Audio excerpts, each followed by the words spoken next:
Recently, unusual natural disasters have been occurring all over the world, such as volcanic eruptions, earthquakes, thunderstorms, and floods. In a city in Dahanminguo, a volcano in this area is erupting unusually, causing the temperature to rise to a suffocating level. Millions of people, realizing the danger, quickly packed up their belongings and moved to other cities. Inside a moving bus, everyone was discussing the recent earthquakes and eruptions of Mount Fuji. A young man cursed, "Damn it! A few days ago, the undersea earthquake at Mount Fuji erupted, leading to hundreds of thousands of deaths. I didn't expect that today. We have to evacuate." The busty girl sitting next to him, after checking her belongings, worriedly said, "This is serious. We're rushing too much. I didn't bring anything. I can only go to Gangnam City to buy some supplies." The guy sitting next door was busy watching the scenery outside the city when suddenly he turned back and asked the girl next to him, "Beautiful lady, have you seen the news? The items in Gangnam City's warehouse have all been moved." Hearing the guy saying so, the girl was startled and exclaimed, "What? No way, these items must amount to hundreds of billions." The young man sitting across also reminded, "This is old news. Today, Ho Dong Mayon from Shenzhen has also arrived, and the warehouse of Darundong has been moved too." Surprisingly, a voice of a young man behind refuted the information of the others. "No, it's probably tens of trillions of dollars. The missing items are all symbols of disasters. Wipe your eyes and look. The end of the world is near." The one who spoke was our main character, Kim Shin. Hearing Kim Shin saying such horrifying words, both the girl and the young man in front considered it a joke. "No way, the end of the world? What a joke. If it's really the end of the world, then I'm kind of looking forward to it. That's when life will be fair." Kim Shin heard the young man say that, feeling a little uneasy in his heart. Fair life? Even on Doomsday, there would never be a fair day in life because I myself have experienced my apocalyptic memories. The horrific scene of his past life began to appear in Kim Shin's mind. He was just a normal food delivery worker, but the apocalypse struck with the terrifying spread of solar energy. The Earth's atmosphere began to expand, the temperature kept rising, and the Earth's crust saw frequent abnormal phenomena. Under this transformation, the monsters hidden beneath the Earth also began to surface, putting the entire world into a new order. In a world of scarce resources, simple things like a pack of noodles or a sausage became incredibly valuable. People had to lower themselves in order to survive. Kim Shin watched her eat the sausage, feeling nervous and recalling the hellish years of his past. "After reincarnation, I lived from the end of the world to a month before the end," Kim Shin continued. The busty girl heard these words with fear in her heart, immediately grabbed Kim Shin's hand and said, "Brother." Then the busty girl used her seductive body to mesmerize Kim Shin. "I was a little scared when I heard you just now. Can you?" But Kim Shin was too afraid of women after reincarnation, so he immediately pushed her hand away, rejecting her. The girl looked embarrassed and said, "Sorry, I have something important to do." Kim Shin then got off the bus at the stop and went to the warehouse where he worked every day. He looked up and asked himself, when the apocalypse comes, what is the most important thing? Kim Shin arrived at Mr. He Maxian Sheng's warehouse. Standing in front of this large warehouse, Kim Shin answered his own question. Of course, it's materials. In my past life, I wasted all my time searching for materials. This time, I must be well prepared. Kim Shin entered inside, taking his daily uniform. As he approached the door, the manager frowned and said, 2 seconds late, deduct half a day's pay." Kim Shin thought to himself, at this point, he doesn't need any more salary. They can deduct as they please. Kim Shin shrugged and said, "Sorry." Entering the warehouse, Kim Shin observed the materials around and remembered his past life. On Doomsday, the boss ran away with a year's salary of mine. These materials are like compensation for me or for me to take it all. Kim Shin quickly stepped inside and prepared to activate his space. Then he raised his hand forward to open a space gate to collect all the materials inside. Kim Shin commanded, "Space, open." The space system displayed a notification, checking and collecting rice, cooking oil, meat automatically. Kim Shin's space system is truly amazing. After starting up, the system automatically gathers all materials inside and the materials gradually disappear according to the system's announcement. Kim Shin walks into his vast space and looks around happily. He introduces, "This is my ability, Superpower Space. By opening the superpower space, everything around moves into a collective space with dimensions of 1,000 square meters long, wide, and high based on my thoughts. This provides great convenience when I buy things without spending money. Based on this superpower, I have cleaned out 2 lakes and harvested everything in the city. It was supposed to be destroyed on Doomsday, but time here stops, so the food stays fresh no matter how long." Kim Shin cried tears of joy. "Finally, I don't have to eat dirt anymore like in the apocalypse in my previous life. This time, the system gave me superpower to start life over again." Kim Shin wiped the dust off his hands, opened the system list after collecting materials here.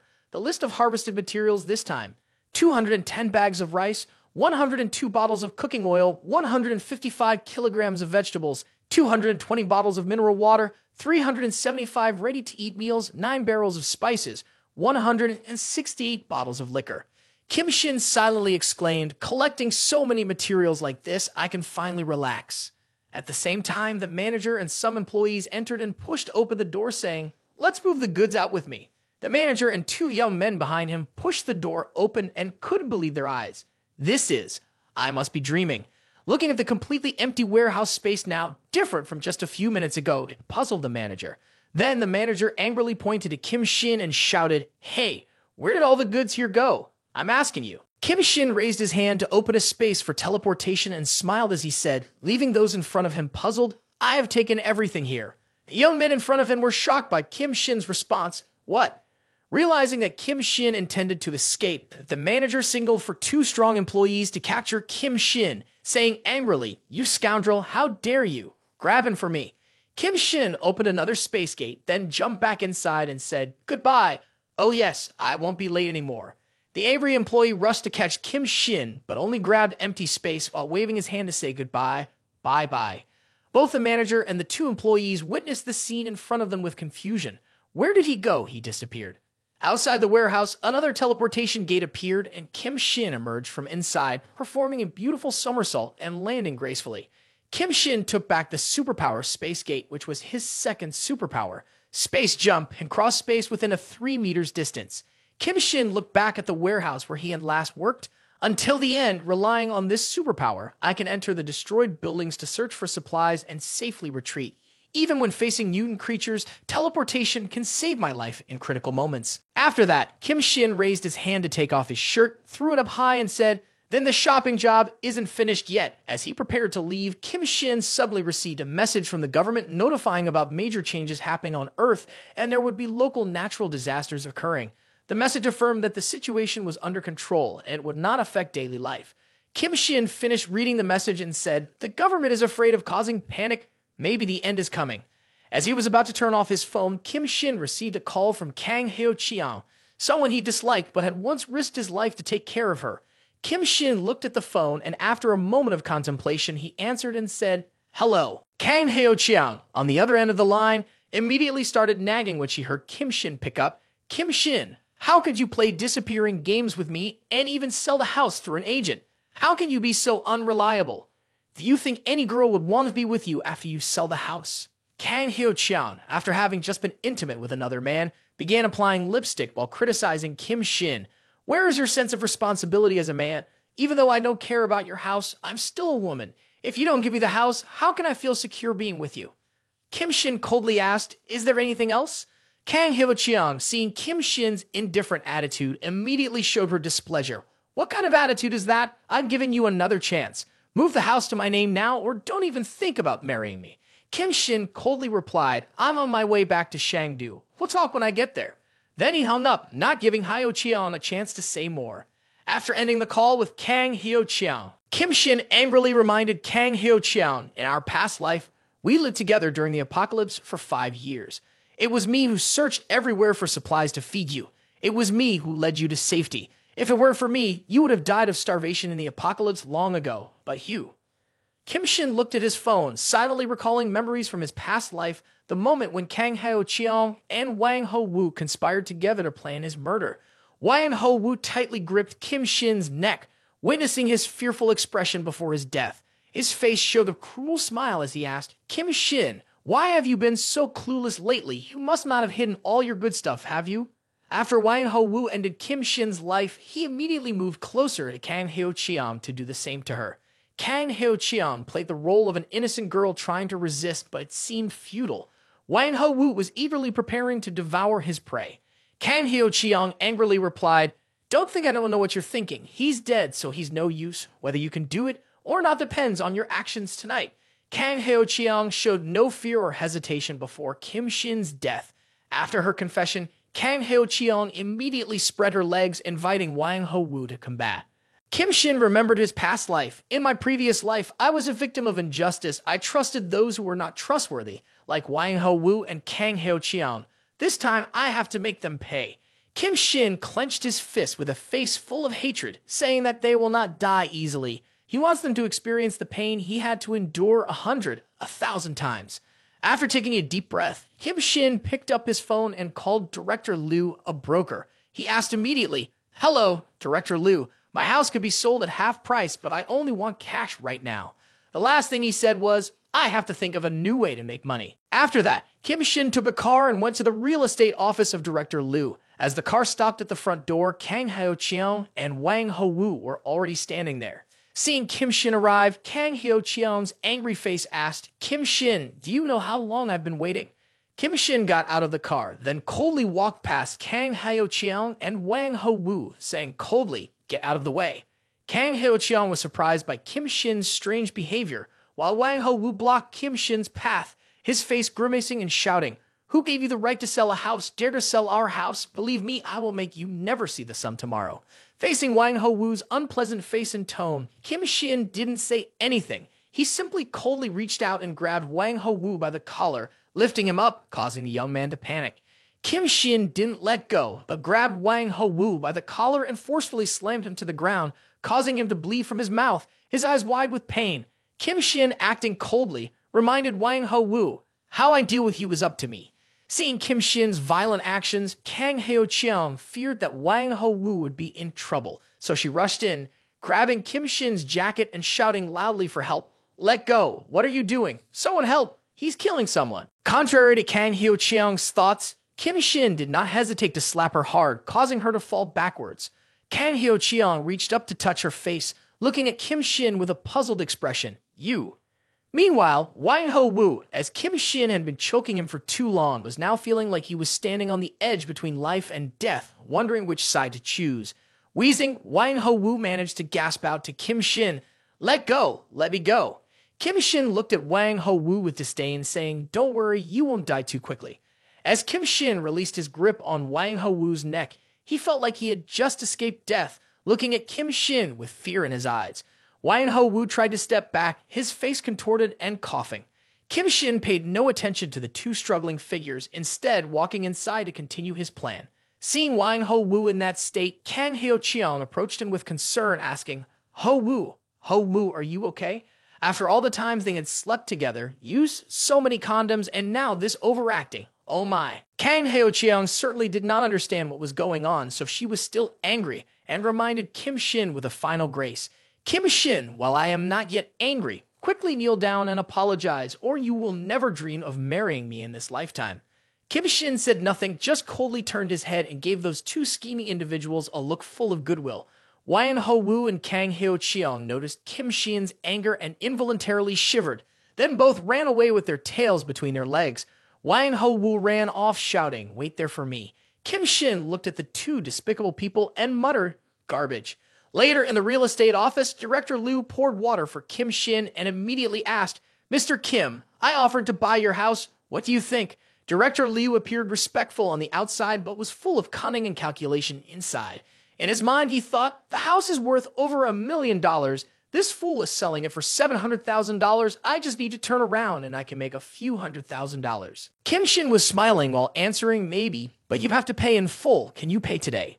Kim Shin's words made Director Liu feel like he had found gold, so he immediately confirmed happily, Yes, we can sign the payment contract next week, then transfer the ownership." Kim Shin held the contract in his hand, immediately agreed to the agreement, and then thought to himself, "At that time, you can choose any house as long as you dare to stay." Immediately after that, Director Liu was very trustworthy and transferred the money to Kim Shin. Kim Shin opened his phone to confirm a message from the bank. Shangdu Bank had transferred $700,000 to your current bank account after both parties agreed. Kim Shin bid farewell to Director Liu while thinking to himself, although there are many natural disasters happening nowadays, Shangdu is located on the mainland of the Central Plain. Earthquakes, tsunamis, and volcanic eruptions are all very far away from this place. Along with the government rejecting rumors, life here is still very orderly. Kim Shin coldly walked past a telephone pole and quickly put up a flyer offering quick loans. He wrote, "At this point, what I need most is money. Whoever dares to lend, I dare to borrow it all. As for how to repay in the future, it depends on whether I still can or not. Ha ha ha. After reading the loan information flyer, Kim Shin stopped and asked, "Oh, are the interest rates high for the loans?" He quickly got a phone call to contact the loan company, mentioning owning a property certificate that could be used as collateral. After discussing with the company, Kim Shin went to the agreed location at the Haifang International Building where the Dahai Loan Company was headquartered. A voice rang out, "This house of yours doesn't have a high value." Kim Shin asked, "So how much can we borrow?" In front of him was a swollen man, and Kim Shin felt a bit disappointed. And it's this guy again, the big brother of Wang Hou, Wang Dahai, who died in the mouth of a monster in his previous life. The fat man, Wang Dahai, puffed on his cigarette, held up Kim Shin's land deed, and replied, "The most I can lend is 500,000, but the deed must stay with me."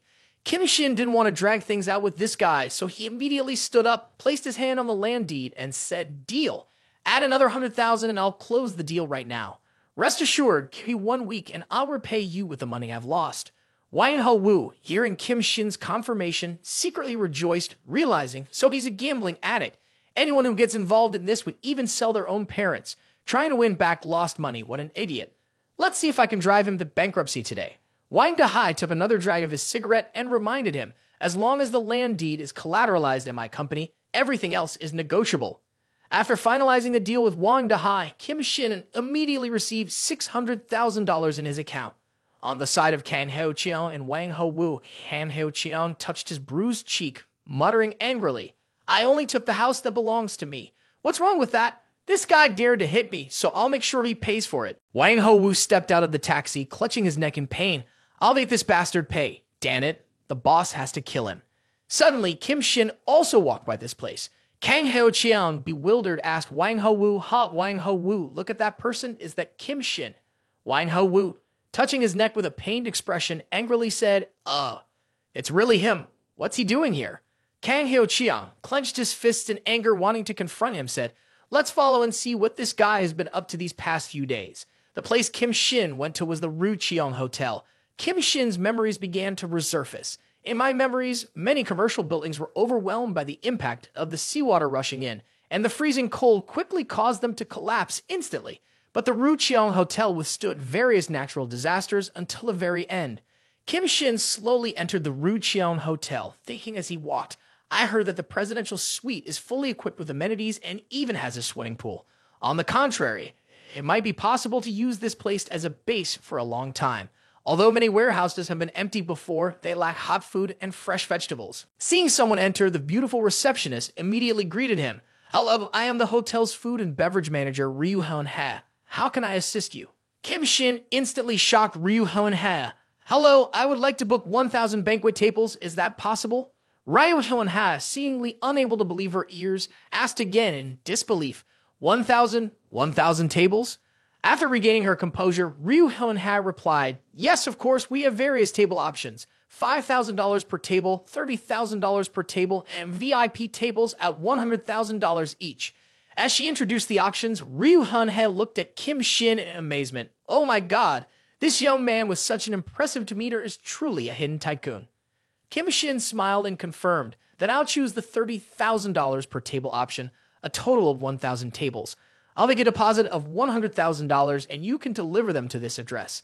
I'll pay the remaining amount in a week. After confirming with the hotel, Kim Shin silently remarked to himself, "Is the standard of Ru Cheong Hotel really this high?" With a delighted expression, Ryu Hoon Ha gestured for Kim Shin to follow her. "A deposit of 100,000, very well, 100,000 it is. Please follow me to make the payment." Kim Shin smiled and nodded. At that moment, the receptionist thought to herself, "Just the cost of the ingredients alone is estimated to be 500,000. Of building a relationship with such wealthy clients is truly worth it. The most important thing in business is learning how to handle situations tactfully."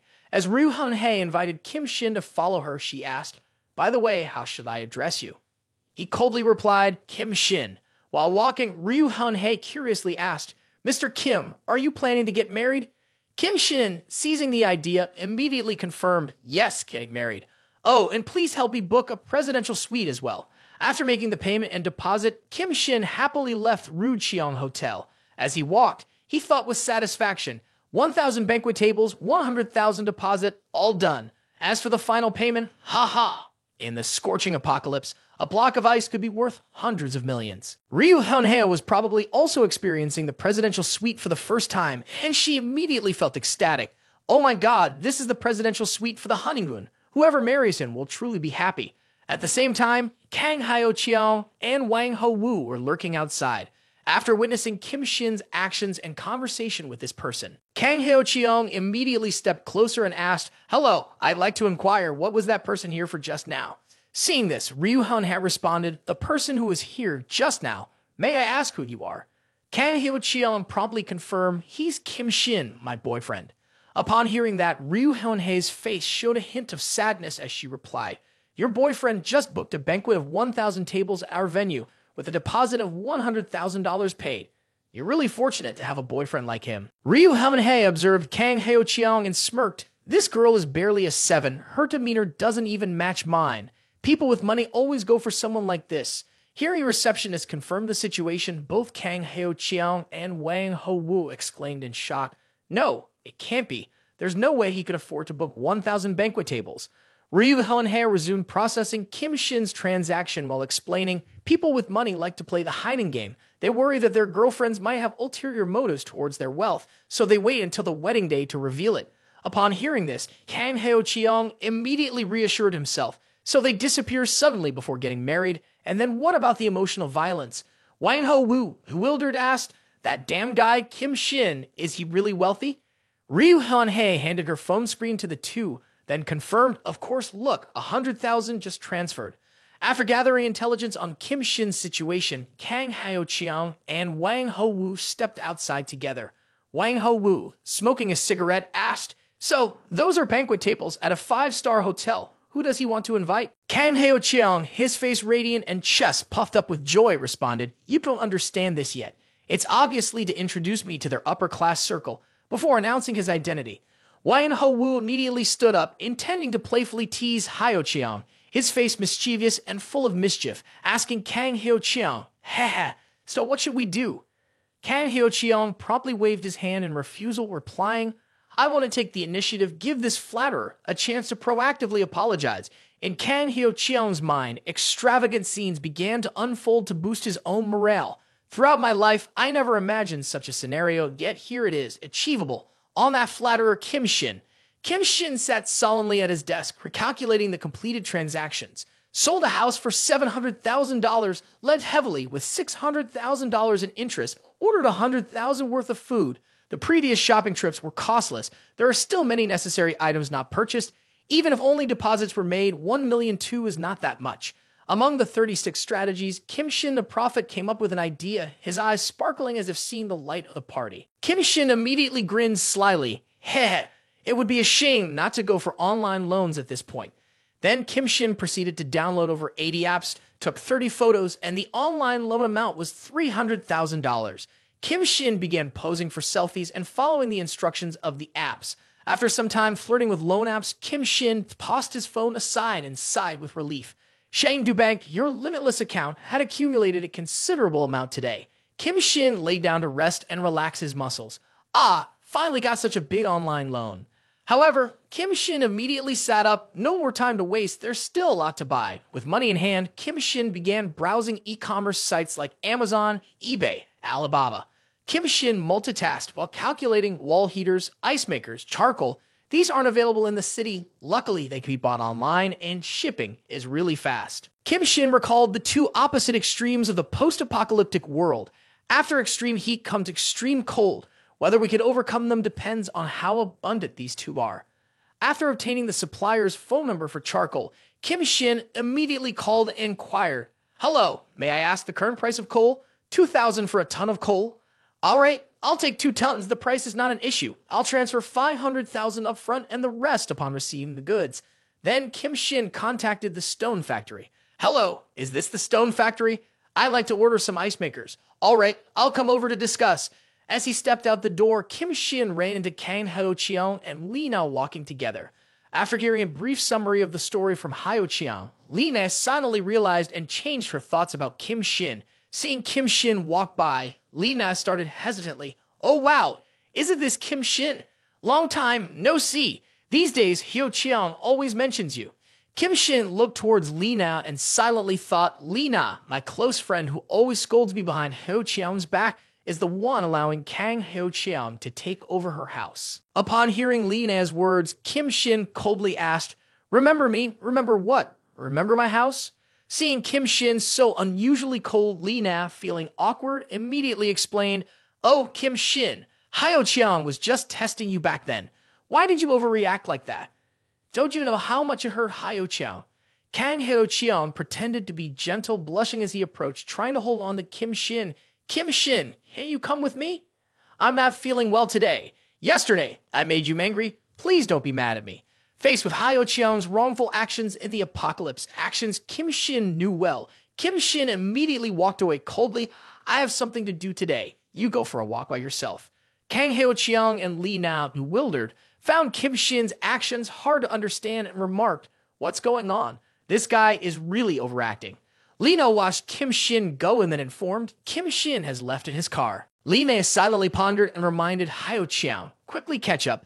This must be his test for you. A while later, at the Rongho Stone Factory, Boss Wu was also waiting for Kim Shin at the gate.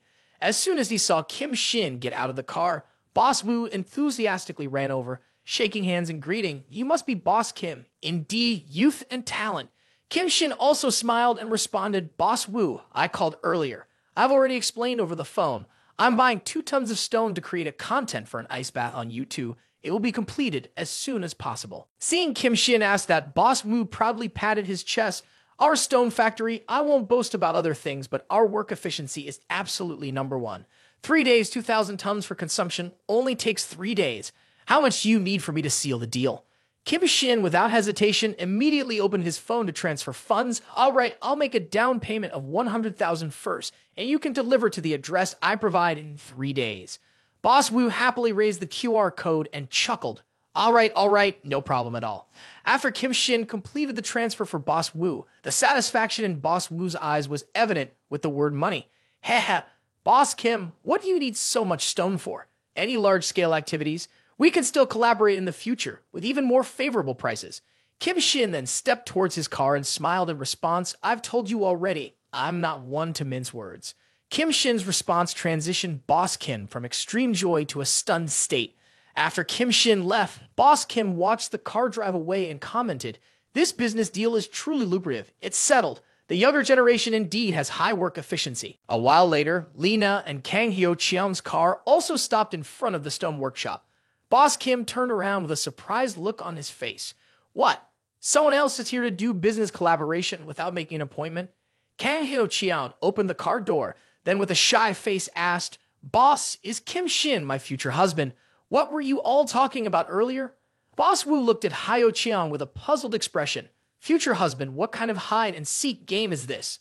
Although a bit confused, Boss Wu still answered, Boss Kim, you just placed a large order for stones with us. Hearing Boss Wu confirm this, Li Na and Kang Heo Qiao were shocked. What? Buying so many stones for what? It must be certain now. Kim Shin is a big shot, a super big shot. Li Na, with a shocked face, asked Boss Wu, Boss, what does Kim Shin want to do? Boss Wu put his hand on his chin, then remembered. He said he wants to make a content for a stone water bath. Boss Wu's answer left the 2 girls in complete surprise. Kim Shin walked into a restaurant in the city, then sat down to ponder. Everything has been ordered. The remaining time can be spent enjoying the sunlight before the end comes. In my past life, I was too busy with work. Not to mention going to fancy restaurants, I didn't even have time to go to a coffee shop. While Kim Shin was lost in thought, the waiter approached to greet him and handed him the restaurant menu. Welcome, sir. Kim Shin looked through the menu and thought to himself, Guangzhou fried rice, Peking duck, sweet and sour pork ribs. Truly a high-class restaurant. The average cost to pay is 4 digits. Suddenly, Kim Shin flipped to a page with a question mark and a price of $17,000. What is this? A question mark selling for $17,000. The waiter smiled and explained, this is a dish personally prepared by the head chef Ye Lin of the restaurant. Its specifics depend on the chef's creativity. Kim Shin found this restaurant very interesting and confirmed, this dish seems quite intriguing, so please let me order this. The waiter immediately replied, yes, sir. After the waiter left, Kim Shin looked around the restaurant and saw many bookshelves. He picked up a copy of Peter Pan to read and thought about the strange powers from his past life before the incident happened. He realized that the fantastical creatures in Peter Pan were very similar to the monsters he had encountered in his previous life. He thought that these anomalies could be explained as traits of his ancestors passed down through generations to his descendants. While Kim Shin was lost in thought, the beautiful head chef with pink hair and a zip-up dress brought the food out. The head chef approached and introduced herself. "Hello, I am Ye Lin, a head chef of the restaurant. This dish was prepared based on your style." Kim Shin looked up at Ye Lin, memories suddenly flooding his mind. Kim Shin recognized the person standing in front of him. It's her, the demon chef from Hell, Duan Ye Lin. In the previous life apocalypse, the demon chef from Hell had the skill of turning foul ingredients into delicious dishes irresistible to anyone. Those dishes were made from the meat of supernatural beings. For sure it would be deadly. Ye Lin looked at Kim Shin's puzzled expression and thought to herself, what expression is this, afraid that a beauty like me would poison the dish? Then Ye Lin tried to smile and explain this dish symbolizes the two sides of life. One side frying in oil, one side coated in layers of flour, a piece of beefsteak, two different flavors, making one unable to resist wanting to try it. Kim Shin immediately used a fork to enjoy the food, smiling widely and praising. I have to compliment this, the food is so delicious, worth every dollar of the 17,000.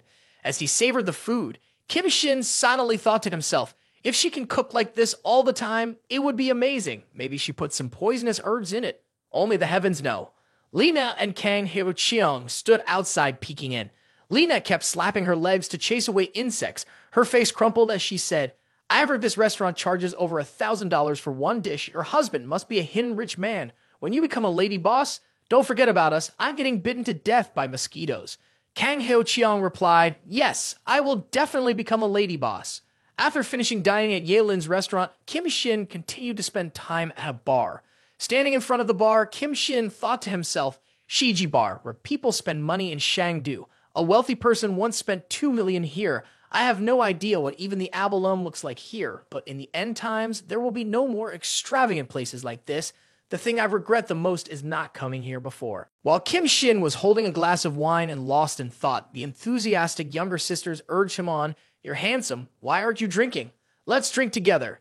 Kim Shin replied somewhat shyly, Okay. While the two girls were having a great time, sitting next to Kim Shin was a quiet and shy girl. Seeing Kim Shin looking at her friend, the girl approached him and poured him a full glass of wine, introducing, This is Hyo-ju's first time here. Her boyfriend cheated on her, so we brought her here to have fun.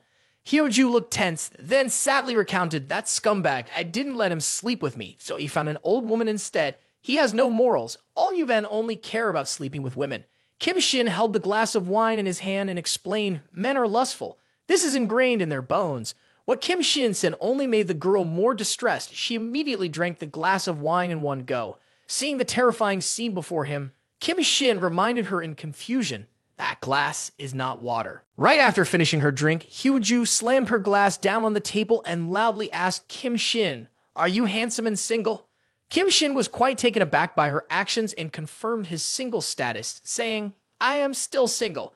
As soon as Kim Shin confirmed his single status, Hyo-ju moved closer to him, blushing, and asked, So, do you want to? Seeing her bold move, her two friends immediately cheered her on. Hyo-ju, you're right. That jerk doesn't deserve you. Be brave, Hyo-ju.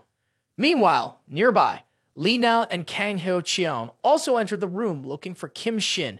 When Heo-cheong heard the two friends' loud screams, she turned around and spotted Kim Shin. Then she looked at him and asked loudly, Kim Shin, what are you doing? Lina also agreed, confirming, Is this an affair happening here? Kim Shin also noticed the two girls and immediately wrapped his arm around the girl next to him, reminding her, Let's go, let's leave together. Hyo-ju was surprised by Kim Shin's manly actions, thinking silently in her head that this man is a true man. Kim Shin then immediately pulled Hyo-ju up and ran quickly to the upper floor, saying, Let's go up. Downstairs, Lina and Kang Heo-cheong chased after them, shouting loudly, Kim Shin, stop right there for me. Kim Shin pulled Hyo-ju into a room on the upper floor and gently closed the door. He turned to Hyo-ju and said, I'm sorry about them earlier. Before Kim Shin could explain further, Hyo-ju blushed and hesitantly told Kim Shin, that was my first time. Kim Shin looked at her embarrassed expression and thought to himself, This girl. Suddenly, Kim Shin playfully tapped Hyo-ju's forehead, making her say, Ouch. He then reminded her, You're drunk, sober up, and don't go out in the next few days. Stock up on food at home. Hyo-ju winced in pain, but managed to mumble, Okay, I will, but Kim Shin then opened the door to go outside and reminded Hyoju, also, if you want to talk about relationships, don't look for someone here. It's better to stop now. There won't be a later. Kim Shin stepped outside and quietly closed the door, thinking to himself, it's rare to have this opportunity. Just go like that. It's really hard to resist. But as Kim Shin stepped outside, he saw a terrifying scene in front of him. Lena was banging on the door and shouting loudly, Kim Shin, don't treat Hyo-cheon like that. On the other side, Kang Hyo-cheon kicked the door and threatened, Kim Shin, I know you're inside. Looking at the scene in front of him, Kim Shin sighed, with these two here, tonight doesn't look like it will be pleasant.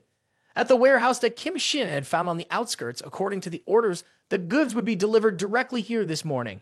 But as the delivery truck stopped here, the driver and delivery staff kept shouting, Boss Kim, where do we put these 20 containers, Boss Kim? Does this warehouse not have a freezer so the goods won't melt? I'll deliver the coal. Kim Shin walked around and signaled, move all the heaters and ice machines inside so they don't block the entrance. Place the ice here, that's all we need. Wang Ho-woo, Li Na, and Kang Hyo-cheon were all present at the location. Wang Ho-woo tried to squeeze through the crowd and announced, Hyo-cheon, Kim Shin has rented a large warehouse in this suburban area and bought a lot of large machines that I don't know what they are for, and is moving them into the warehouse. Kang Hyo-cheon looked a bit curious and pondered, what does Kim Shin want in the end? Lena looked towards the group of people from the Rucheong restaurant carrying items and immediately called Hyo-cheon and said, Hyo-cheon, this is not the banquet of the Rucheong Hotel. Even the red carpet has been laid out. You think maybe Kim Shin will surprise propose to you, and then guests from all directions will come. Lena's words made Hyo-cheon feel elated and happy. If he proposes to me, then I would definitely agree. Lena, come with me over there to see his intentions.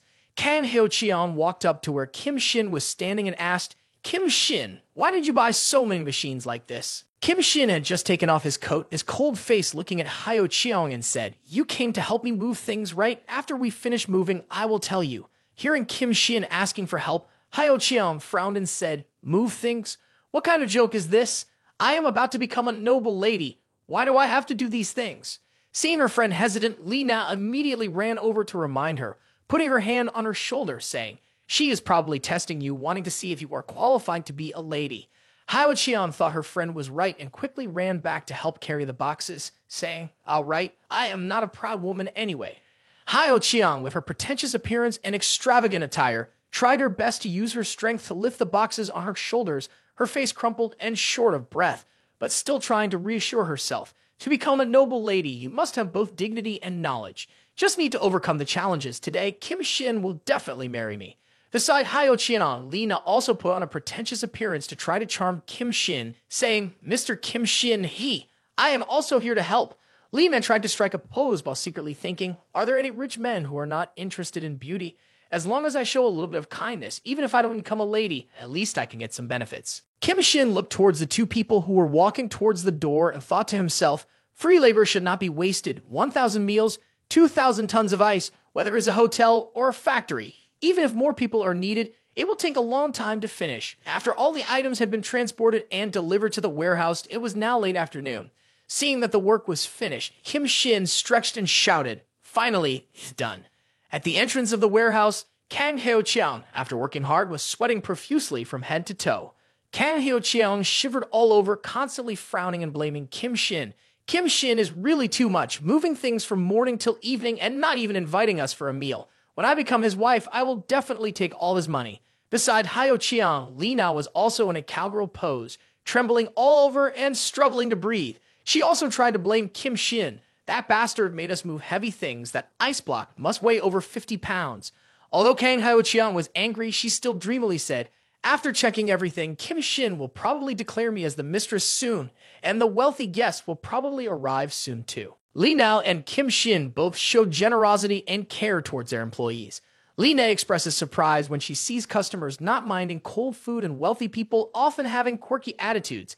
Meanwhile, Kim Shin gives each delivery driver a thick red envelope to acknowledge their hard work. After receiving the envelopes, everyone is happy and thrilled to be treated well. They even believe each envelope contains $10,000. The employees all show gratitude and praise Kim Shin as a wonderful boss. Kang Hyo-cheon nervously tried to crawl closer to Kim Shin and then asked Kim Shin, is there anything important you want to tell me? Different from Hyo-cheon's expectations, Kim Shin coldly walked away and replied indifferently, "Well, thank you for your help, but there's no reward, so you can leave." Kang Hyo-cheon turned back in surprise and spoke out his thoughts. "Hey, don't joke around. I'm sure you have some surprises for me. Call the guests out. Let's get married quickly." Kim Shin jokingly replied, "Get married? Oh wow, I also want to, but right now I've already sold my house, piled up debts. Do you still want to follow me?" Lena couldn't believe it and shouted back in protest, "It's impossible. The banquet costs over 10 million. Restaurant expenses, tens of thousands. With all these, how can you not have money?" Kim Shin placed his hand on the crates and replied, "Oh, these things, they are donations from a philanthropist who wants to help with poverty alleviation in Alashan, so I'm just helping out." Kang Hyo-cheon gritted her teeth, her face filled with determination as she rushed towards Kim Shin for a showdown. Kim Shin, seeing Hyo-cheon coming at him like a madwoman, immediately dodged to the side and asked, "What did I deceive you about?" Unable to grab Kim Shin, Kang Hyo-cheon fell to the ground in frustration, cursing continuously. "Kim Shin, you despicable scum, you're not even a wealthy man. I don't want to marry you." Kim Shin cast a disdainful look at Hyo-cheon and said, "Who would want a money-hungry woman like you?" His words touched Hyo-cheon's pride, causing her to gaze at Kim Shin with admiration. "You!" Hyo-cheon and Lena angrily turned and left. "You scoundrel, just wait. I will make you regret." Lena pointed a warning finger. "Kim Shin, you're finished. You're definitely finished." Ignoring the two foolish women, Kim Shin turned back into the warehouse to finish his final task. "Ignorant fools, wait until doomsday to see what becomes of you." After entering inside to be more careful and not be detected, Kim Shin immediately locked the warehouse door, then approached the supplies and goods that had been arranged. "Here, the last supplies are enough. Next, wait until the end of the world." Kim Shin raised his hand to activate his superpower. Open space. Gradually, each batch of supplies was sucked into his superpower space. In the evening, in a luxurious building in Shangdu, inside a room, Wang Dahai was happily talking to Hyo-cheon. "Hyo-cheon, from now on, following Wang Ho-woo, you will eat well and dress nicely in Shangdu. Just mention me." With a slight look of pride, Wang Ho-woo wrapped his arms around Hyo-cheon, pulling her close, then reminded her, "Hyo-cheon, Kim Shin treats you like that. You should have left him long ago and stayed by my side." Hyo-cheon pretended to be embarrassed and replied coyly, "Then I look forward to your performance." Wang Ho-woo confidently replied, "Hyo-cheon, trust me, let my big brother take revenge for you." Kang Hyo-cheon's face showed a clear, cunning expression. "Actually, Wang Ho-woo is not bad. My big brother is also quite wealthy in Shangdu. It's better to be with him than that damn dog." While Kang Hyo-cheon was busy calculating, suddenly Kim Shin, who was sitting at the table behind, spoke up. "This woman really isn't picky, is she?" Kim Shin's voice echoed, causing Hyo-cheon to startle and turn back. "Kim Shin, why is he here?" Seeing Kim Shin, Wang Ho-woo couldn't contain his anger. His face flushed with anger as he pointed towards Kim Shin and shouted loudly, "Boss, that scoundrel there. He used to mess with me." Wang Dahai's face scowled as he looked towards Kim Shin. "You scoundrel, I was also preparing to find you. Didn't expect you dare to mess with my younger brother. You have a lot of courage." Wang Ho-woo, standing behind, asked Wang Dahai, "Boss, you know him?" Wang Dahai immediately replied to his younger brother, "Before, this kid borrowed $600,000 from me, using his house as collateral, and it's almost time for him to pay it back." Wang Ho-woo, after being explained by his boss, chuckled. "Ha! So that's how it is. It seems like I can settle both old and new grudges." Kang Hyo-cheon, standing behind with crossed arms, looked at Kim Shin with disdain. Daring to owe money to Dahai, he probably won't be able to repay it in this lifetime. Luckily, I have cut ties with him. Lena, standing beside them, added, "Borrowing money like that really don't know the value of life." After finishing his meal, Kim Shin wiped his mouth and spoke up. So thoughtless, having a meal but not letting others finish it. Wang Dahai stepped forward and reminded Kim Shin, "Hey, you better have the money to pay me back tomorrow if you want to drink alcohol in the hotel. You are underestimating me. Don't tell me that tonight you can earn $600,000. Wang Ho-woo and his gang behind him started to mock and jeer. "Boss, he could never do that." "Boss, no need to talk much with him. This useless guy dared to lay a hand on us. Let's beat him to death." Ryu Hyun-hae, seeing the tense situation, immediately approached to try to defuse it. "Everyone, what are you trying to do? Let's talk things out slowly." Wang Dahai pointed to his younger brother and smirked. "Just talk. That's fine. She said this kid should kneel down and apologize to me and my brother. Let's just let it go." Ryu Hyun-hae, with a hesitant look on her face, turned back to ask Kim Shin, "Mr. Kim, what's happening here?" Kim Shin reassured Ryu Hyun-hae, It's nothing, just a bunch of troublemakers.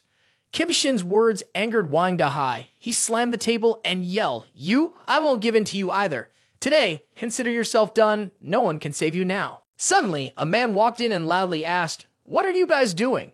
The angry man and his gang behind him approached Wang Dahai and his friends, demanding to know who caused trouble there. Wang Dahai turned around in shock, his face pale, and Kim Shin recognized the approaching man as Go Kang. Wang Dahai was surprised to see Go Kang and quickly turned to greet him, saying, "Ha ha, Mr. Kang, what brings you here?" Go Kang, without even looking at Wang Dahai, threatened, "I have important matters to attend to today. Whoever caused trouble here will not be spared." Wang Dahai, realizing Go Kang's influence and connections, thought to himself, Go Kang is a prominent business figure in Shangnu, with a wide network of people under him who cannot be crossed. Wang Dahai immediately tried to appease the situation, saying, "Yes, Mr. Kang, please go ahead with your work. I will come over later to pour you some wine." Kim Shin recalled from his previous life, Go Kang, the Skull Crusher. In my past life, on Doomsday, Go Kang was a powerful force in Shangdu, with his subordinate being the Chef of Hell. I heard that Rucheon Hotel was the first place to experience mutations after Doomsday. It seems like Go Kang could become the Skull Crusher now, thanks to the early emergence of mutation tier. If that's the case, I apologize. Go Kang turned back to look into Kim Shin's eyes. Kim Shin looked back at Go Kang and thought to himself, the opportunity is now mine. Go Kang looked at Kim Shin, recognizing his arrogant attitude, and happily thought to himself, this guy is interesting. Later, Go Kang and Ye Lin were taken into a room, and Go Kang introduced Ye Lin to the CEO in hopes of completing their task. Ye Lin, with a cold face, asked the CEO named Sun why she was summoned. CEO Sun, sipping his drink, politely replied, "Ha ha, I've heard about the beauty of Miss Ye Lin, and today I finally get to meet you." CDO Sun placed a glass of wine in front of Ye Lin and offered, "Have a drink with me." Ye Lin worried that the wine might be spiked. She tried to find a way to politely decline the drink. Below Kim Shin's room, he is holding a glass of red wine up and swirling it gently, then slowly savoring and admiring the city. In his past life, he and Kang Hyo Cheong hid in the underground basement to avoid the extremely hot Doomsday. Unexpectedly, this time he abandoned her and she came here. Kim Shin looks down at the pool where Wang Ho Woo and his gang are present. He coldly says, "Let's settle the score right now when the hatred is fresh." The two brothers, Wang Ho Woo, are by the pool. Wang Dahai, with his bulky figure, feels more about the weather, constantly wiping sweat and grumbling to Ho Woo, "Do you feel hotter tonight than this morning?" Wang Ho Woo carries a duck-shaped float with him, agreeing with his big brother. "Yes, that's why I suggested going to the pool to cool off and convenient for the ladies to change into swimsuits." Wang Ho Woo gives a sly smile to his big brother. "Heh, thinking about that scene, are you excited, big brother?" Wang Dahai, hearing his younger brother ask, squints his eyes and affectionately drapes his arm over Wang Ho Woo's shoulder. "Heh, you're quite savvy, don't miss the opportunity, kid." Li Nao and Hyo Cheon, after changing into sexy swimwear to show off their attractive curves, stood inside. Li Nao raised her hand to shield the moonlight and told Hyo Cheon that the moon feels like the sun. Hyo Cheon agreed and remarked on how bright it was. As they stepped out of the pool, Wang Ho Woo approached and took Hyo Cheon's hand, expressing his affection for her by comparing his love to the beauty of the moon. Hyo Cheon was taken aback and felt uncomfortable with this gesture, wishing to quickly escape from this warm situation. Kim Shin raised his glass of wine, looked down at the crowd below, and smirked. "Ha ha, your love is about to crumble." He then touched the glass to the window and said, "Congratulations again on the apocalypse." The moon outside suddenly moved closer to the earth, the temperature rising and the heat becoming more intense. The people below, including Wang Dahai, were shocked by this phenomenon. Unable to bear the heat outside, they panicked and ran indoors. They screamed and felt the burning pain from the moonlight. Wang Ho Woo urged everyone to quickly return to the hotel. Wang Dahai, with his bulky figure, tried to keep up. Wang Dahai's group of friends in the hotel also noticed the change in the moonlight and wondered if they were in for any trouble. The little brother's name different from yours heard you say that and immediately dismissed it, saying, "Just flirting with girls. The joy of your master you wouldn't understand." As soon as the younger brothers finished their sentence, Wang Ho Woo and the two girls broke the door open and ran frantically inside. Their faces were all flush red. The younger brothers looked at them running in and were puzzled, saying, "What's happening? Why are they turning red like that?" Meanwhile, the man behind them didn't bother paying attention to what was happening and immediately urged his two teammates, "Let's play cards." Wang Ho Woo and the two girls ran inside, rolling on the ground and crying out in pain, "It's burning! It's burning! Help me! It's too hot! Water! quickly bring water here.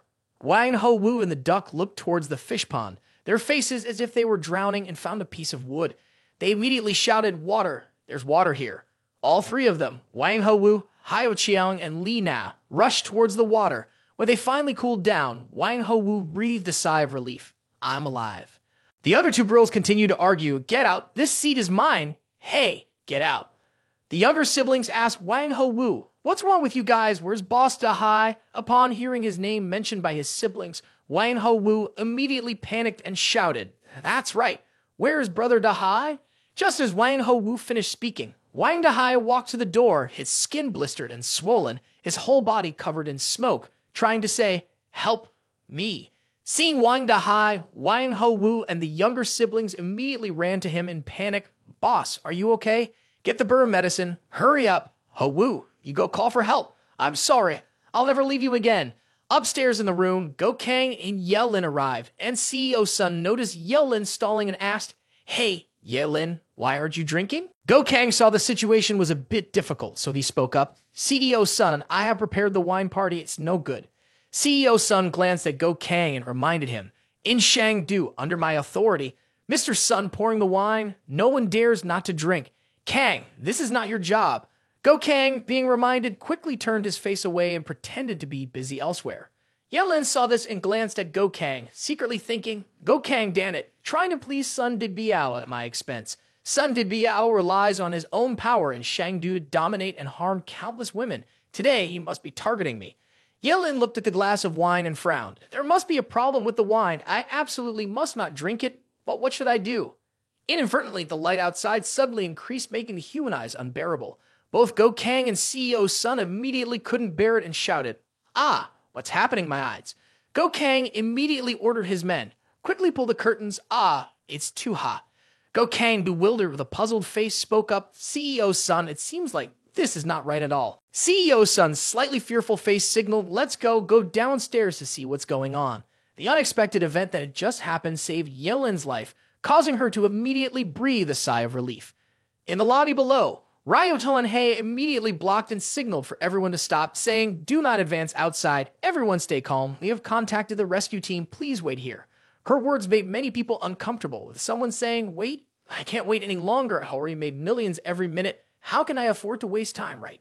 Go Kang went down and asked his subordinate, Lao Mao, what's going on.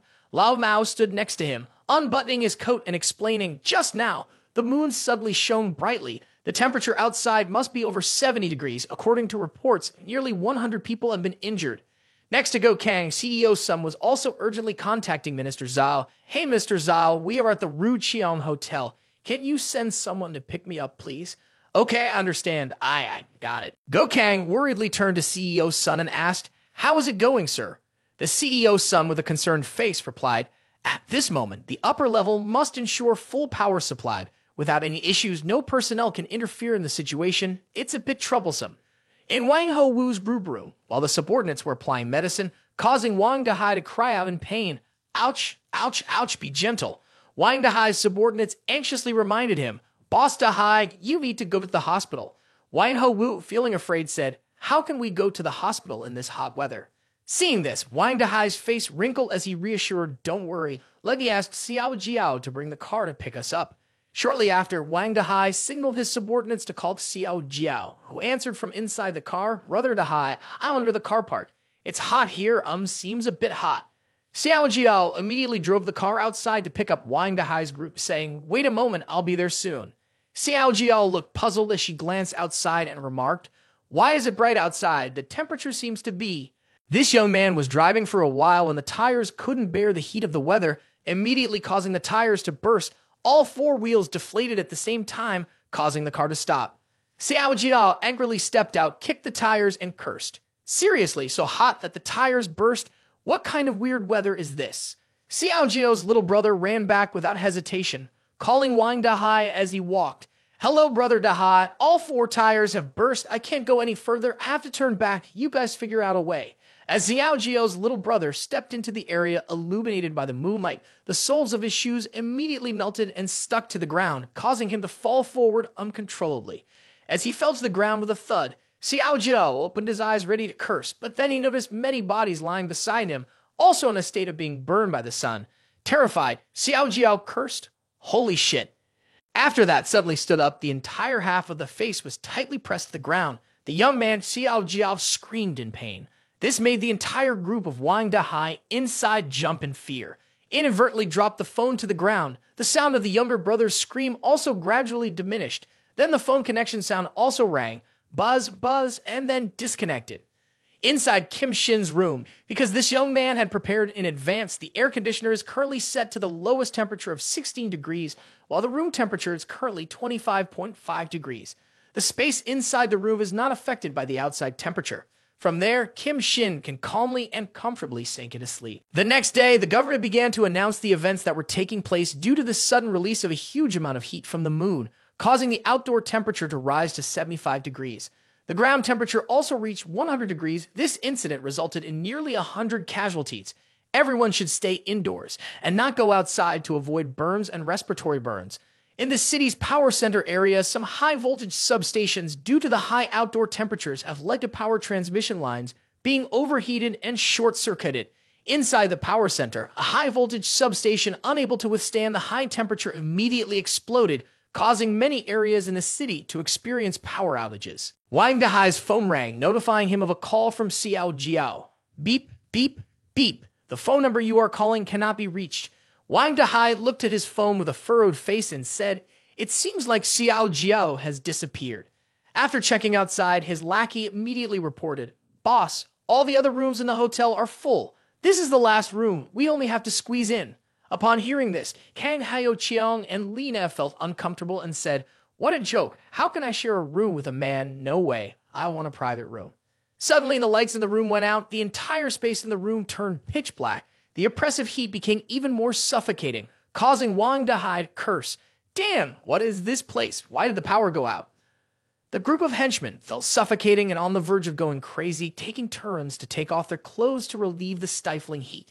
The air conditioning stopped working. The temperature immediately rose. One of them said, "Brother Dahai, the temperature in the room must be over 40 degrees now. Let's just squeeze in here. Sooner or later, we will die from the heat." Wang Dahai gritted his teeth and turned back, saying, "We have to think of a way." Kang Haoqiang proposed a surprising idea. "I remember Kim Shin's presidential suite has a swimming pool. We can go and rob it." In the room, Kim Shin leisurely swam and thought, "In my past life, there was a power system failure in Shangdu, so I prepared a room with a small pool, air conditioning, and a large generator to ensure the room temperature." Kim Shin enjoyed his wine and leaned back on the sofa to relax after swimming a few laps. Feeling hungry, he opened the superpowered space to get food. After splitting his chopsticks, he said, "On the first day of the apocalypse, we just need a simple breakfast. Has anyone had such a light breakfast before? Haha." Kim Shin started eating and thought to himself, "I wonder when the opportunity for Gokang will appear." Just then, while he was eating, Wang Dahai's group disturbed Kim Shin for the second time. Open the door, Kim Shin, I know you're in there." Kim Shin didn't hesitate to walk to the door and open it. "As soon as I opened the door, the cold air from inside immediately spread outside." Wang Dahai was amazed at the space inside the room. "It's so cool here. This air is cold." Kim Shin stepped outside the door and asked coldly, "What do you want?" Wang Houwu looked inside the room with high-class goods and air conditioning and immediately frowned and shouted, "It's cold as ice. Man, it's ice cold. This room not only has a swimming pool, but also electricity and food." Outside, Li Na, Kang Haoqiang, and Wang Houwu angrily shouted, "Kim Shin, we're about to die here. Why are you enjoying by yourself here? You're too selfish. Get out of this room now. Go out by yourself. Don't make us do something." Wang Dahai didn't think twice. He immediately pushed the door open and stepped in. "You punk, my money. You have to pay back. Give way for me. Consider it as the interest for the days you've owed me. Otherwise, I will throw you out directly," Wang Dahai said firmly, with a forced smile. As soon as Wang Dahai set foot inside the house, Kim Shin immediately fired a gun, hitting a copper coin clip into Wang Dahai's rib. Looking at the bleeding wound on his rib, Wang Dahai's horrified and trembling eyes couldn't hide his fear. Kim Shin coldly pointed the gun towards the people in front of him and warned, "Take one more step and you will all die." The people outside were all terrified after Kim Shin fired the gun. Gun? He has a gun. Where could he get it from? Wang Dahai grimaced in pain as he held his stomach, saying, "Kim Shin, you managed to get a gun. You're good, I give up." As Wang Dahai intended to take another step, Kim Shin immediately fired the gun. The sound of the gun made the people behind them continue to panic. Kim Shin's warning shot was aimed straight at Wang Dahai's leg, causing the young man to feel double the pain, extreme pain. My leg. Kim Shin pointed his gun as a final warning. Disappear if you want. Stop talking nonsense. If you want to die, I will count to 3. Immediately disappear from my sight. 1, 2. The angry voice of Go Kang shouted. What? How come your hotel has no food? Ryu Hei immediately bowed to apologize to the Go Kang group. I'm sorry, someone booked 1,000 banquet tables yesterday. The food is almost gone as planned. It will be delivered today. CEO Sun poured water on himself while grinding his teeth to remind, then bring all the food and water up here for me. As CEO Sun spoke, many angry people protested. You've taken all the bottled water, now you want to take all the food too. Damn it, this is not for us to survive. You have a lot of money. Why don't you leave? Water and food should be distributed evenly. Why should everything be given to you? Go Kang's group of followers became angry when they heard the complaints from the people in front of them, immediately bristling with anger. What? Someone is not satisfied. Then now I will invite him out. A bunch of trash is not worthy to compete with me. Unexpectedly, Wang Dahai's group emerged from inside and shouted, Help! Kim Shin has killed someone. Go Kang saw that and immediately turned back and approached to observe. The gunshot wound, not many people can find a gun. It seems that the person above is very dangerous. Wang Ho-woo looked at Wang Dahai, who was coughing with concern. Brother, are you all right? Hyo Cheong immediately shouted loudly for everyone to know. In Kim Shin's room, there is electricity, air conditioning, and even a swimming pool. As Kang Hyo Cheong's voice rang out, the crowd immediately surrounded her in confusion. Are you telling the truth? Girl, don't deceive us. Hyo Cheong angrily pointed and said, I saw it with my own eyes. I even saw many cold stones, even fried chicken, alcohol. It is truly paradise. The crowd, hearing Hyo Cheong's words, immediately pulled each other towards Kim Shin's room demanding amenities. It's so hot here and he's enjoying himself, damn it. Why does that kid have cold stones in his hands and even gets air conditioning? Oh, we have to suffer here, come on. Let's go get that kid to hand over the cold stones and air conditioning. Oh my god, I want to eat fried chicken. Go Kang, behind them, instructed his younger brother to follow and gather information. You guys go check it out, figure out what to do without me having to teach you.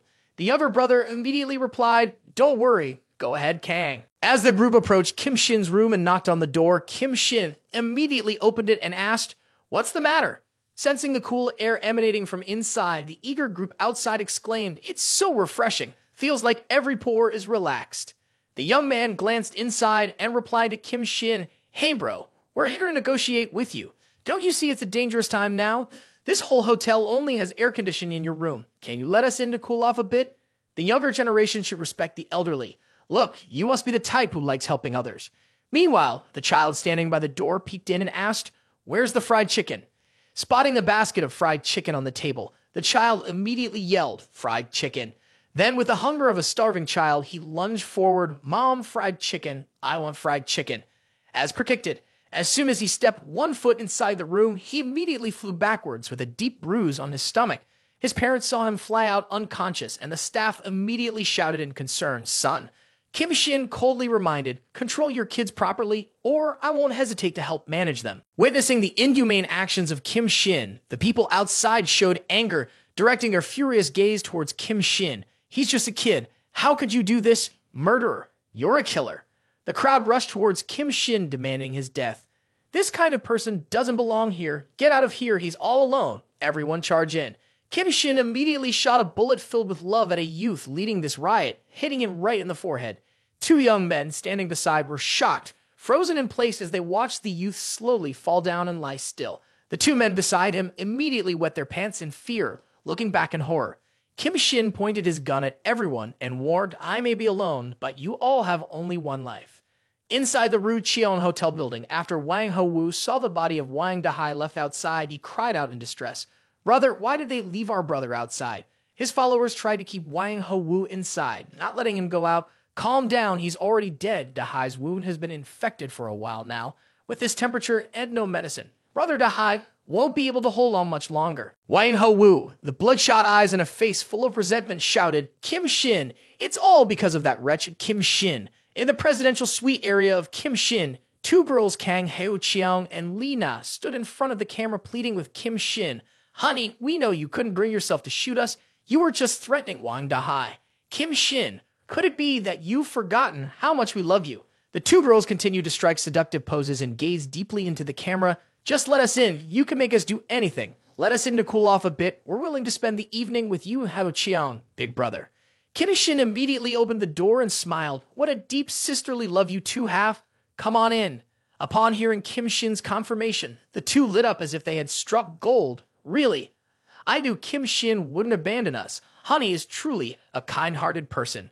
Before the two girls could bask in their joy, suddenly from behind, Wang Ho-woo rushed towards Kim Shin's face as if to devour him alive. You two get out of the way. Today, I have to kill him. As Wang Ho-woo's arm was about to touch Kim Shin, he coldly reminded him with his eyes closed, "Those who step through this door will all die." Immediately after finishing his sentence, Kim Shin grabbed a baseball bat and made a deadly home run straight into Wang Ho-woo's face, sending the young man flying backwards. Wang Ho-woo turned himself into a bowling ball, rolling towards and knocking two bitches behind, causing all three to scream in pain. Kim Shin held a baseball bat and slammed it onto the ground before calling out to the three, "Who's next?" With a cold and deadly look in his eyes and a killer's demeanor, Kim Shin made the two bitches scared and immediately turned around. Not going in anymore. Right. It's better to stay outside. Kim Shin directed his cold gaze towards the people lying on the ground and warned, "Then get lost." Without Kim Shin having to remind a second time, both Hao Qiang and Li Na immediately ran away as if chased by ghosts, leaving Wang Ho-woo trailing behind like a clown. "Hao Qiang, wait for me." Kim Shin looked up at the ceiling, where a machine gun with a facial recognition camera was installed, and thought to himself, "If you don't disappear, you'll die for real." A while later, outside Rucheong Hotel, a large vehicle appeared, with all tires replaced by chains to withstand the high outdoor temperature. The people inside Rucheong Hotel saw the rescue team arriving, and everyone cheered loudly. Look, that's the rescue team's truck. The wheels have been modified to chains, and the windows are insulated. It must be the rescue team's truck. Great, we're definitely being rescued. We're safe now. The car stopped in front of the hotel, and the rescue team in thermal suits carrying weapons got out. A soldier stepped forward and asked, "Excuse me, is Academician Yu Jin Guk here?" Immediately after the soldier's question, Academician Yu stepped out and confirmed, "I am here." The young soldier immediately handed a thermal suit to Academician and explained, "Academician Yu, near the rescue team.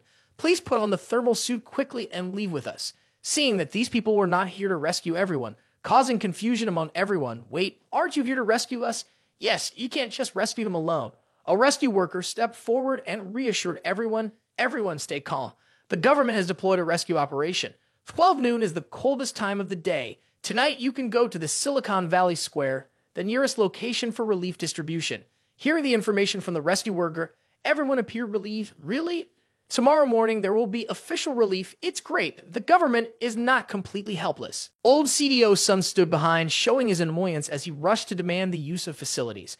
"I am the chairman of the Sunday Biao Group. I will give you 100 million. Quickly bring out the thermal clothing. I have to leave now." Old CDO's son certainly could not be a match for these well-trained soldiers, immediately subdued by the rescue team and reminded, "Academician Yu Jin Guk is our geologist expert with an important purpose in this disaster. Please do not obstruct our actions." CEO Sun screamed in pain towards Go Kang. "Go Kang, you wretch! What did I raise you for? Hurry up and bring me the thermal clothing." In the face of guns, all people are equal. The Go Kang group stood bewildered and dared not resist, ignoring the words of the old CEO's son. After welcoming Academician Yu, the rescue team immediately withdrew.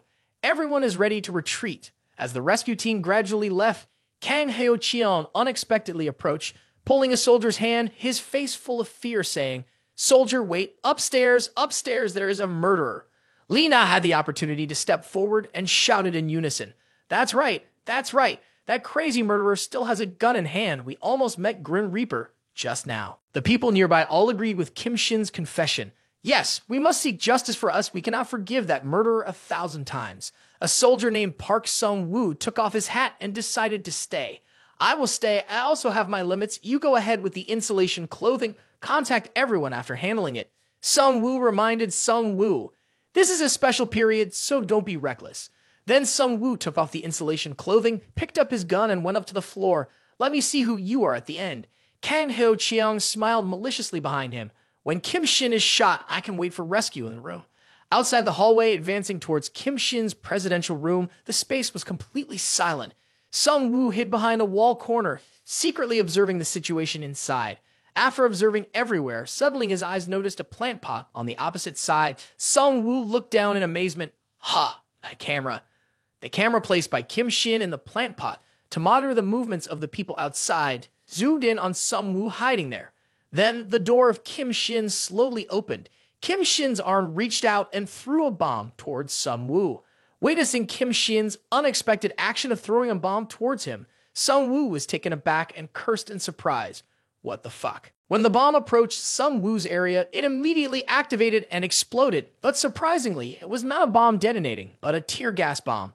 The bomb released smoke into the area below Sung Woo's feet, causing this young man to immediately cough and frown, realizing that it was tear gas. Cough, cough, cough. Sung Woo kept frowning and coughing continuously, closing his eyes tightly because he couldn't bear it. The tear gas kept blowing out. Sung Woo frowned and thought to himself, "This situation is not good. It's time to retreat." While he was trying to endure and find a way to retreat, Kim Shin's figure appeared behind him, holding a baseball bat ready to swing.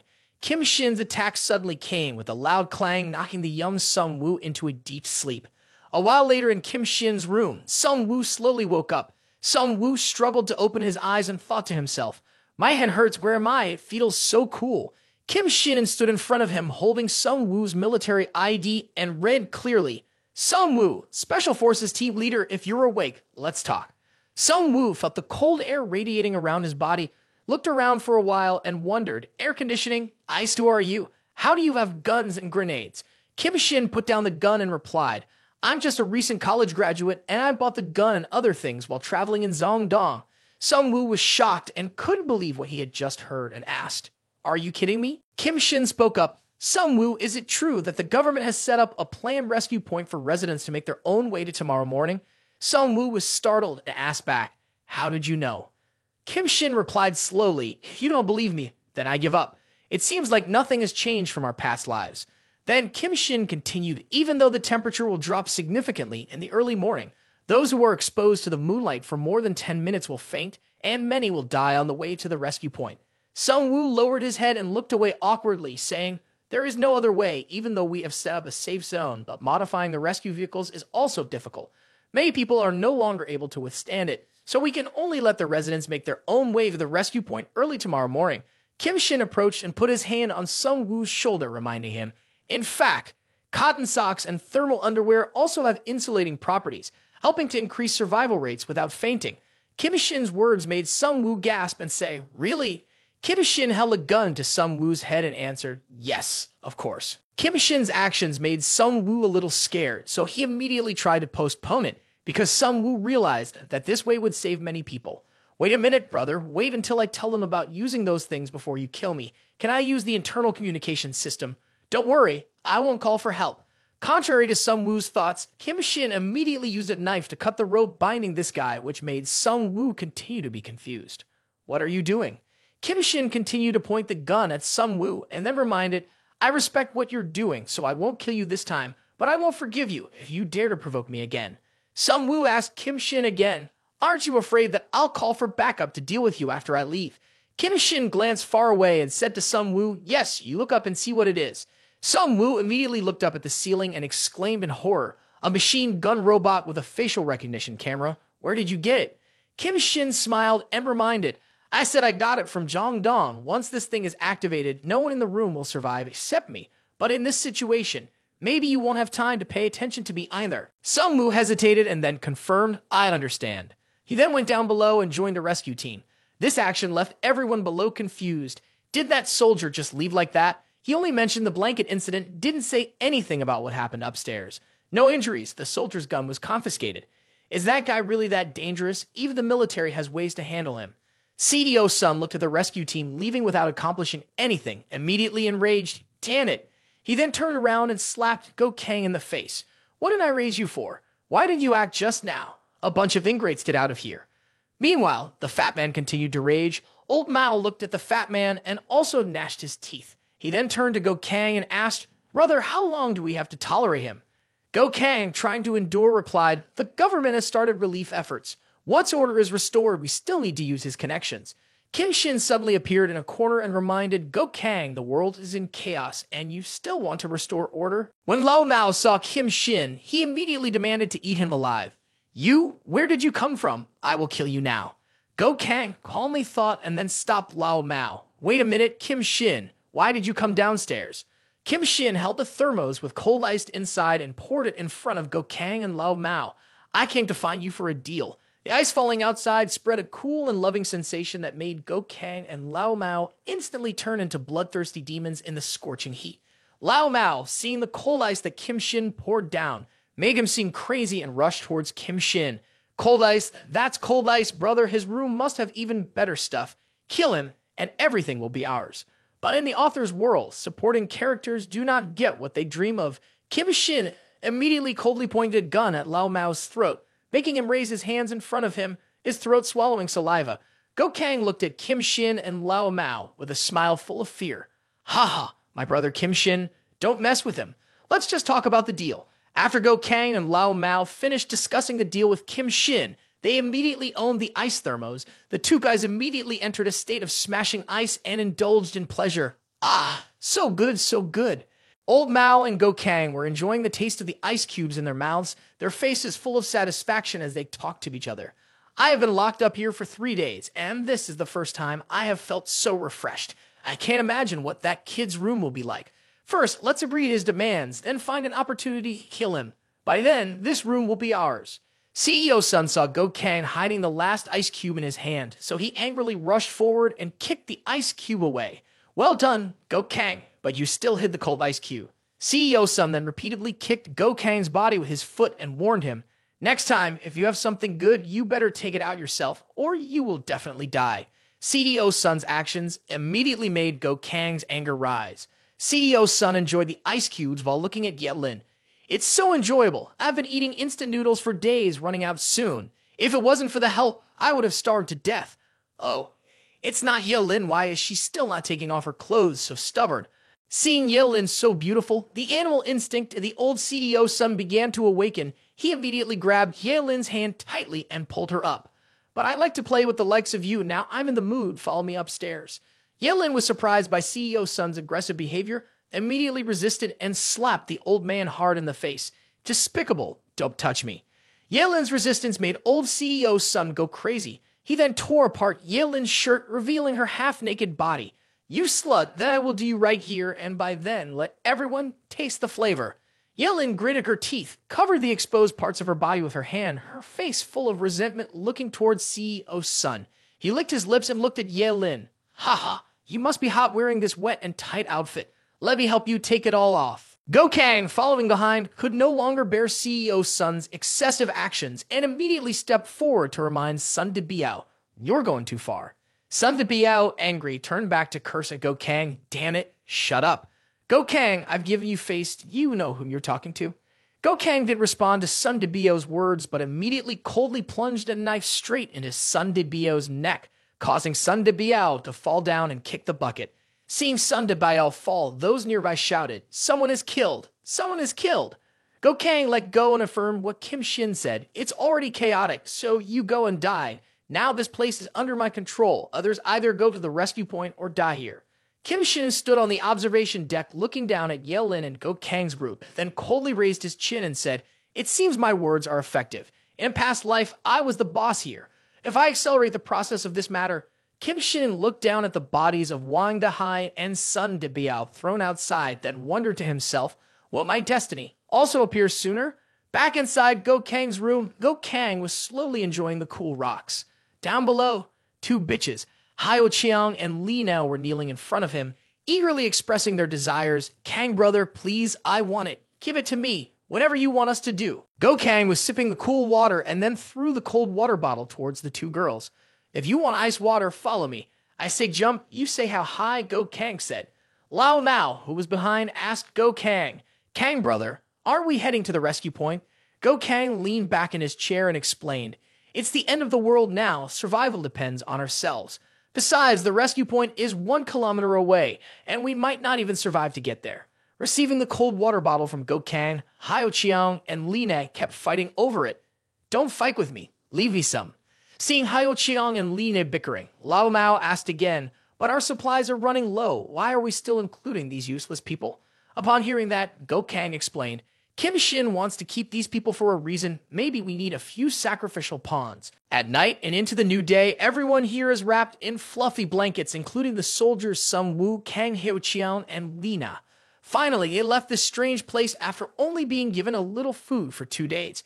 "If we get to the rescue point, I have to eat meat and drink Coke," as they said. While the two girls were thinking about the future, suddenly Lao Mao appeared and snatched the blanket off Kang Hyo Chiang. She exclaimed in surprise, "What are you doing?" Lao Mao smirked faintly. "What? Kang brother gave you water already. Now, if you want to leave, there is no reason not to." Lao Mao acted cruelly, pulling down Kang Hyo Chiang's zip-up dress, making her startle. He demanded that she serve him. "You can't do nothing, so you must serve me first." Outside the Ru Chiang Hotel, the group began to move. A young man tried to endure the outdoor temperature and cursed, "Damn it, ever since Go Kang took control of supplies, he hasn't given us water or food. Waiting at the hotel to die of thirst, we could still survive at the rescue point, but outside is hotter than imagined. Even with wooden planks on the shoes, you can still feel the heat from the ground." A middle-aged woman suddenly stumbled over a rock in front of this young man, immediately falling down and hitting the ground with a thud. After trying to get up, her skin melted onto the ground. The old lady continuously screamed in pain, making the young man even more frightened. She kept yelling for help, but no one paid attention to her, just kept walking, one by one falling to the ground in agony, screaming and saying goodbye to their unfinished lives. At this moment, he didn't even know if he could survive. How could he have the time to care about others? Even if the person falling was a family member, self-preservation came first. Back at the Ru Chiang Hotel entrance area, the bodies of Wang Dahai and Sun Digbiao began to deform due to the intense heat of the sun, their entire bodies turning red as if there were streams of molten lava flowing inside them. Both of them immediately transformed and woke up with their eyes becoming sharp. Kim Shin stood on the balcony looking down at the departing crowd and recalled, "In my previous life, I was just like them. Arriving at a rescue point, no one reminded me to bring a blanket. Even though it was just a short 1 kilometer, I don't know how many lives were taken away." Below, Kang Hyo Chiang screamed to delay Mao's rush. "Brother, wait a moment, wait a moment." Seeing this, Mao shouted back, "You bitch, what now?" Both Kang Hyo Chiang and Li Ne's faces showed clear fear, trying to delay the attack. "Brother, let's go play. Let's not stay here. Yes, let's coordinate with you." Old Mao looked with his 2 eyes and laughed out loud. "Ha ha ha ha. These 2 sluts should be ashamed. What are they afraid of? Afraid of what? Afraid of being here." Surprisingly, Wang Dahai and Sun Digbiao transformed, immediately bursting through the door, their whole bodies red, with 2 fierce red eyes. Wang Dahai and Sun Digbiao unexpectedly advanced inside, growling continuously, making the Go Kang group scream in astonishment. These are zombies, zombies. Wang Ho Wuhan Go Kang was fearful and worried, afraid of being bitten and turning into a zombie. But unexpectedly, Go Kang turned around, grabbed Wang Ho Wu by the collar and said, "You go and see for yourself." Then, Go Kang threw Wang Ho Wu's body towards Sun Digbiao to block him, causing Wang Ho Wu to scream in pain. "Ah, it's too hot, too hot." Old Mao quickly turned to worry about Go Kang. "Kang, brother, are you okay?" Go Kang felt his whole body burning up and clenched his hands, commenting, "The temperature on this guy is extremely high."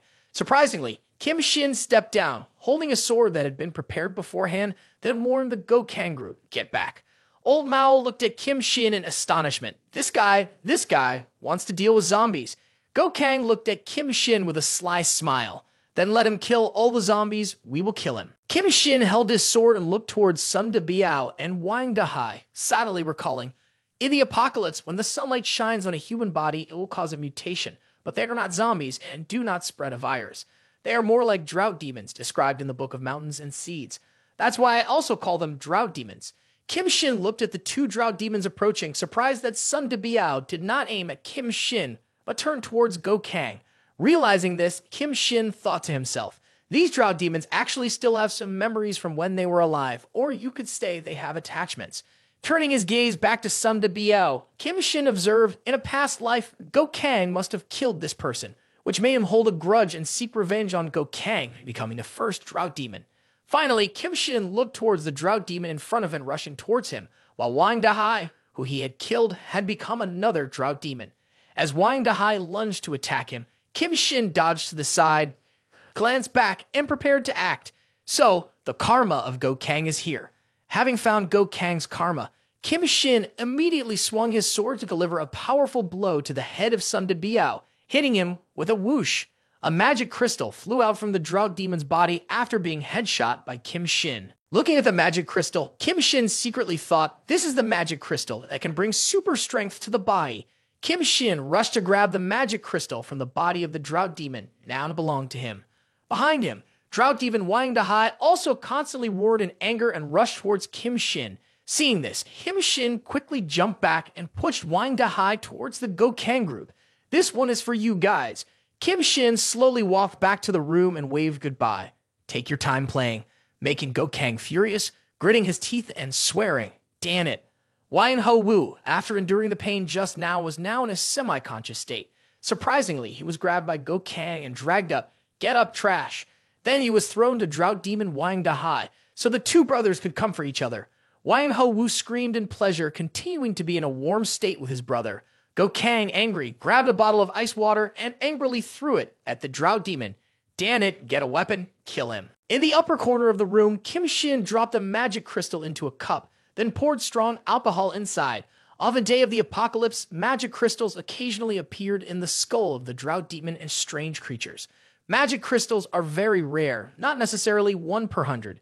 Kim Shin raised the cup, staring at the magic crystal, cleaned the crystal, and swallowed it directly. Kim Shin didn't think much, because Gokang's fate has officially been taken over by me. He immediately gulped down the cup of alcohol containing the magic crystal into his stomach.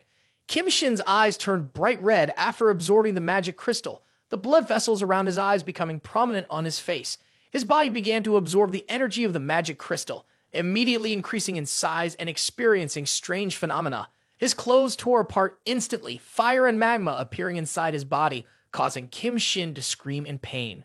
Gradually losing consciousness, Kim Shin collapsed to the ground with his naked body sinking deeper into unconsciousness. Below, after the Gokang group had dealt with the drought demon Wang Dahai, Wang Ho Wu also lay unconscious next to him. Gokang was angry that he had to spend so much water to deal with that zombie, so he kicked Wang Dahai's body, repeatedly cursing, move again, and I'll see." Lao Mao and his gang looked at the water they had to bring out to deal with the zombie, continuously murmuring, "These are our last drops of water, now we have none left." Lina had the intention of escaping from this place and gently tried to find a way to leave, but she was grabbed by Lao Mao to stay. "You still want to run, believe me? I will cut your eyebrows off." Lina, in pain and with a frown, explained, "Mao brother, without water we will all die of thirst. I can give you a way to deal with Kim Shin. Let you go to the safe point." Lao Mao shook Lina in anger and shouted, "Tell me quickly, if you dare play tricks on me, you will die for sure." Lina was at her breaking point, feeling that if she could survive, this was her chance, and immediately revealed information. Kang Hao Chiang is Kim Shin's fiancé. If you humiliate her in front of Kim Shin's house, he will definitely open the door, and then you can ambush him. Lao Mao heard Lina's advice and immediately turned back to look at Kang Hao Chiang and laughed. "Wahaha, there's also this. Truly a good plan." Kang Hao Chiang, shocked to be betrayed by Lina, hesitated and couldn't find the words. "I almost can't believe my eyes anymore," and could only choke out, "Lina, you?" Kang Hao Chiang touched her growling stomach, grinding her teeth as she looked towards the group of people. She reminded them, "I can cooperate with you all, but I'm hungry. You have to feed me first. I want to eat meat." Lao Mao turned back in confusion and asked, "What? Eat meat? We don't have electricity. All the meat in the fridge has gone bad already." "Drat, I still want to eat meat." Gokang heard Kang Hao Chiang saying she wanted to eat meat and approached closer, his face grimacing as he asked, "You want to eat meat?" Then Gokang held a knife and brought it in front of Kang Hao Chiang and glanced towards Lina, saying, "Then do it yourself." Kang Hao Chiang looked at the knife in Gokang's hand fearfully and asked, "Lina, are you saying the meat on her body?" Faced with a choice between friendship and life and death, Kang Hao Chiang did not hesitate to choose life. She showed a different attitude, turning towards Lina, an action that made Lina sweat even more. Kang Hao Chiang looked at the knife in Gokang's hand. Without hesitation, she rushed forward and snatched the knife. Then Kang Hao Chiang coldly walked towards Lina, who was being held back by two of her friends, her cold and ruthless actions making Lina scream in fear. "What are you all trying to do? What do you mean, don't come over here? Hao Chiang, we are sisters. You can't do this." Kang Heo-cheon approached Li Na, her cold and bloodthirsty face reminding her, "Don't deceive yourself anymore, we are not sisters. Besides, she just wanted them to humiliate me." Then Kang Heo-cheon waved her knife, holding Li Na's head and continuously attacking her with 10 stabs in the stomach. "So don't blame me. If you want to blame someone, blame yourself, ha ha ha ha." Go Kang people witnessed the cold-blooded scene before their eyes, although they were gangsters who were not gentle in killing, but facing the scene of close friends turning against each other, both of them were horrified and a little scared. After dealing with Li Na, Kang Heo-cheon looked down at her friend lying on the ground and laughed. Kick, kick, kick, kick. Kang Heo-cheon was almost going crazy. "Ha ha ha ha. Kim Shin, wait for me to eat and drink your blood." Go Kang calmed down and reminded Lao Mao to handle the situation. "Let Duan Yelin roast the meat. We need to eat well to have the strength to deal with Kim Shin." Lao Mao turned to Go Kang with a worried expression and hesitantly said, "But, Kang brother." Go Kang didn't turn to Lao Mao, but gently reminded him, "Without food, you won't last a day. If you don't want to turn into a zombie, then do as I say." Lao Mao looked uncomfortable at the scene in front of him, gritting his teeth. Although he didn't want to do this and couldn't imagine eating human flesh, he immediately ordered his subordinates, "Where is Ye Lin? Find her." In Kim Shin's presidential suite, after awakening, Kim Shin felt a new surge of power. His body's speed suddenly increased. Kim Shin could move through the space of the house in an instant. His whole body seemed to be overflowing with a strange sensation. Kim Shin stood up and remarked, "This is truly a supernatural power."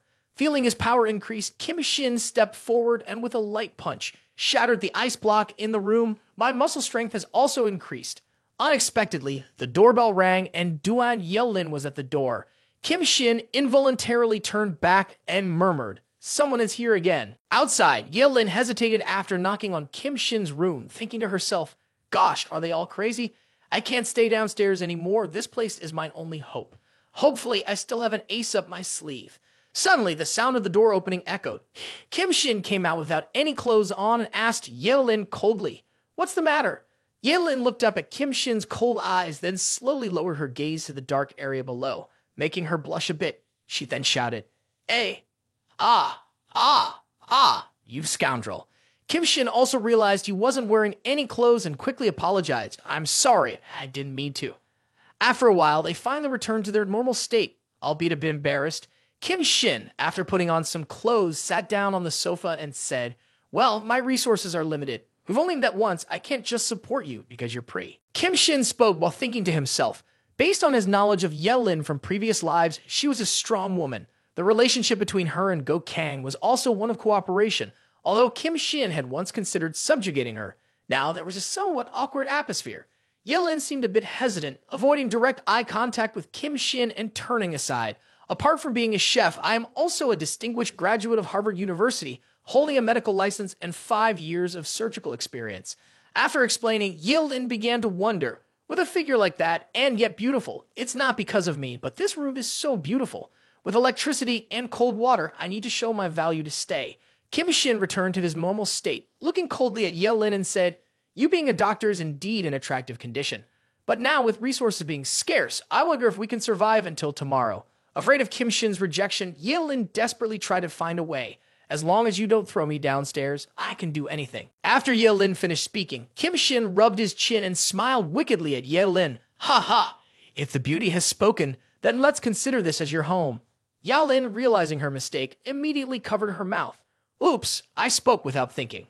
Although Kim Shin smiled on the outside, he quickly reminded Yelin sternly, "But I must warn you, in front of me, you only have one choice, which is to behave and not have any ulterior motives, understood?" Yelin hesitated and looked down at the floor, shyly replying, "I understand. I have never doubted your methods and determination." Kim Shin then smiled and reminded Yelin, "Very good. Now take off your clothes." As soon as Kim Shin finished speaking, Yelin became panicked, her eyes wide with shock as she stammered nervously, Now, you mean right now?"